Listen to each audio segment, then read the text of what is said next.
मैं हमेशा जब घर से निकलता हूं तो मैं अपनी फैमिली को हमेशा कहता हूं, प्लीज जब मैं मॉर्निंग में निकलूं मुझे कुछ भी डिस्टर्बेंस माइंड में मत दो। प्रॉब्लम्स हैं, मैं रात को आऊंगा, मुझे बताओ, ताकि मैं दुआ कर सकूं। लेकिन जब मैं सवेरे निकलता हूं ना, कोई जिग कोई किटकिट, और जो भी किटकिट करते हैं उनको फेविक्विक लगा दो, no jig no chip chip, ठीक है।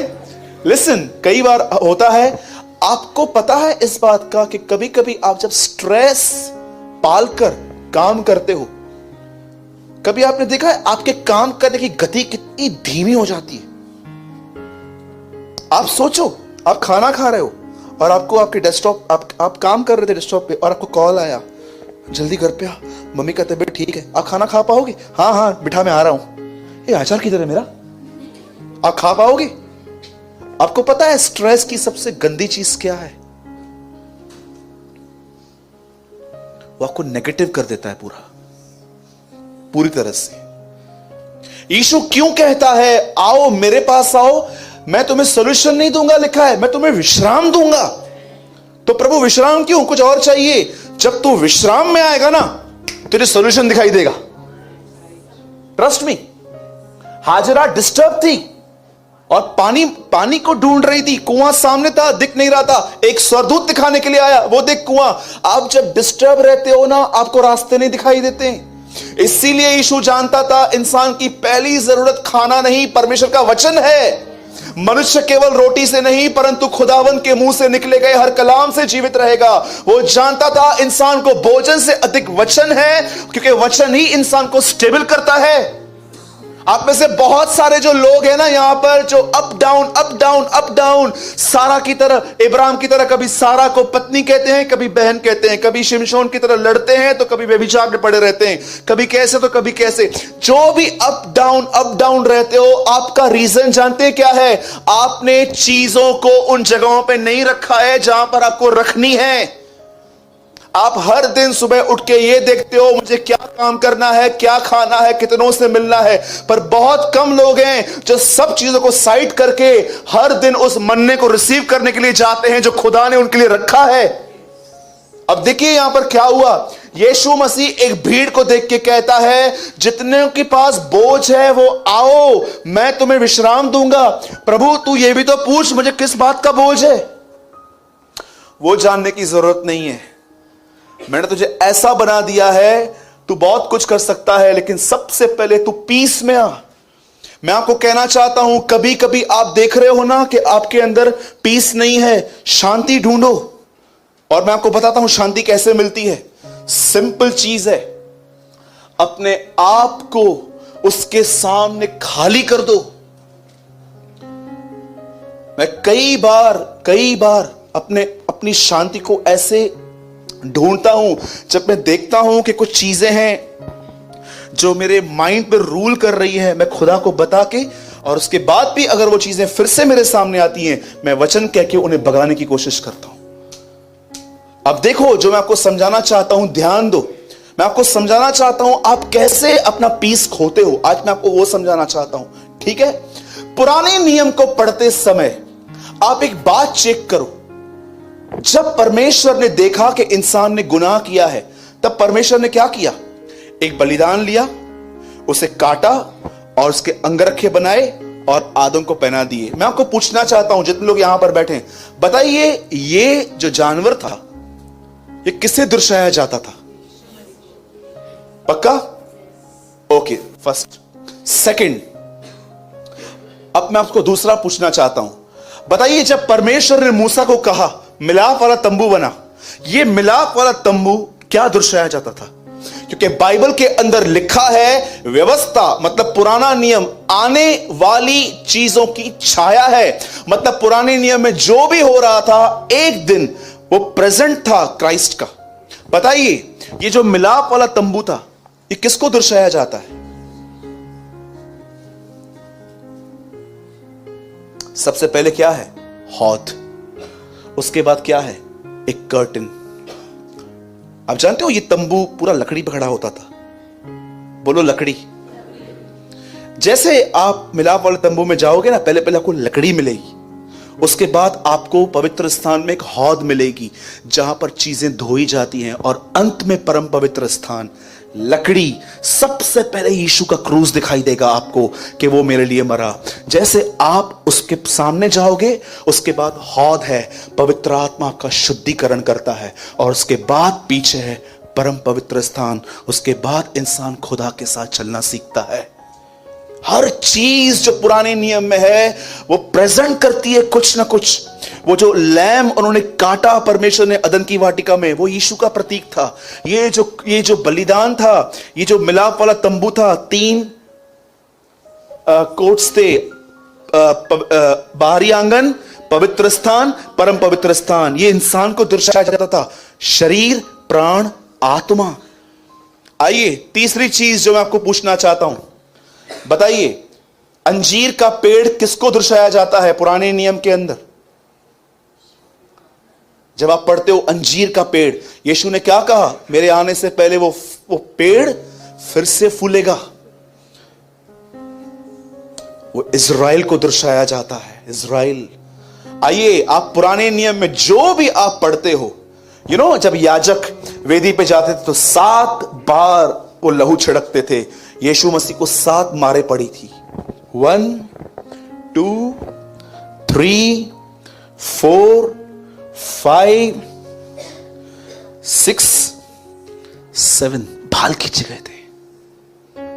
7 सफरिंग ऑफ क्राइस्ट। पुराने नियम में जो वो लोग करते थे उनको समझ में नहीं आता था, लेकिन हमें समझ में आता है कि हर चीज ये दिखाती थी एक दिन मसीह आएगा ऐसा करेगा, मसीह आएगा ऐसा करेगा। अब मैं आपसे एक आखिरी पूछता हूं और उसके बाद मैं एक्सप्लेन करूंगा। बताओ पुराने नियम में सबत किस चीज को दर्शाया जाता है? विश्राम को। जब परमेश्वर ने इंसान को बनाया, क्या कहा? 6 दिन काम करना, 7वें दिन विश्राम करना। ठीक है, आदम कितना टाइम अदन की वाटिका में रहा? कुछ ही समय। उसके बाद यह वाचा खत्म हो गई। उसके बाद परमेश्वर इज़राइल के साथ फिर से वाचा बांधता है और कहता है क्या? तुम मेरे लिए विश्राम का दिन मनाना, सबत का दिन मनाना। वो लोग भी फेल हो गए। फेल होने के बाद अब परमेश्वर नई वाचा के साथ हमारे पास आके वापस कहता है, मैं थोड़ा इसको अलग तरीके से बता रहा हूं, प्लीज आप मुझे गलत ना समझें। हे सब परिश्रम करने वालों, बोझ से दबे हुए लोगों, मेरे पास आओ, मैं तुम्हें उस सबत में ले चलूंगा। मैं लेके जाऊंगा उस सबत में जहां पर ना इज़राइल गई ना आदम गया, पर तुम्हें उसमें चलने के लिए मुझसे थोड़ा कोऑपरेट करना पड़ेगा। आप जानते हो पुराने नियम में जब इज़राइल के लोग वहां से निकले तो मुझे बताइए कितने लोग कनान पहुंचे? 2। बाकी निकले क्यों थे? मिस्र से निकले क्यों थे? उस देश में जाने के लिए, लेकिन कोई पहुंचा? आज हम संसार से निकल कर आए हैं, पर क्या सबत में पहुंचे हैं?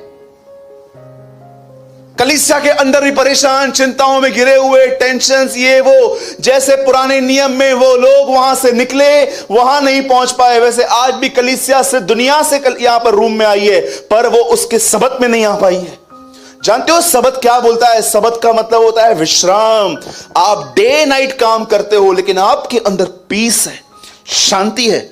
और वो शांति आपके अंदर क्यों नहीं आई है, आज मैं उसका रीजन आपको बताना चाहता हूं एक बहुत ब्यूटीफुल स्टोरी से। ध्यान दीजिए। अब बाइबल मुकद्दस बताती है यीशु मसीह 3 लोगों से प्रेम करते थे, सबसे करते थे, लेकिन इन 3 लोगों के नाम लिखे हैं, मार्था, मरियम, लाजर। ठीक है, जब यीशु को पता चला कि वो बीमार है, और जब उसे पता चला, उसने क्या किया? वो रुक गया। रुकने के बाद जब उसको पता चला कि अब वो मर चुका है, तब वो वहां पर गया। आइए मैं आपसे एक सवाल पूछता हूं। जैसे यीशु वहां पर गया, सबसे पहले उससे कौन मिलने के लिए आई? मार्था। Praise the Lord. और जब मार्था वहां पर मिलने के लिए आई तो उसने क्या कहा? प्रभु, यदि आप यहां होते तो मेरा भाई नहीं मरता, और मैं जानती हूं अब भी आप परमेश्वर से कुछ मांगोगे तो वो आपको देगा। कुछ समझ में आ रही है इसकी बातें? आपको नहीं लगता एक भटका हुआ मन है? आप यहां होते तो नहीं मरता, अभी भी मांगो तो मिलेगा। उसके बाद यीशु क्या कहता है? वो जी उठेगा। उसके बाद क्या वो कहती है? हां मैं जानती हूं कि पुनरुत्थान के दिन जिंदा होगा। यीशु उसके बाद क्या कहता है? पुनरुत्थान और जीवन मैं ही हूं। अब आप में से कितने लोगों ने इस बात पे ध्यान दिया है? यीशु आज की बात कर रहा है, मार्था फ्यूचर की बात कर रही है। आपको पता है आप में से बहुत सारे लोग परेशान क्यों रहते हैं? वो आज में नहीं फ्यूचर में जीते हैं। मैं पढ़ रहा था, प्रभु बोलता है वो जी उठेगा, ये बोलती है हां हां मेरे को पता है पुनरुत्थान के दिन वो जी उठेगा। यीशु कहता है पुनरुत्थान और जीवन मैं ही हूं।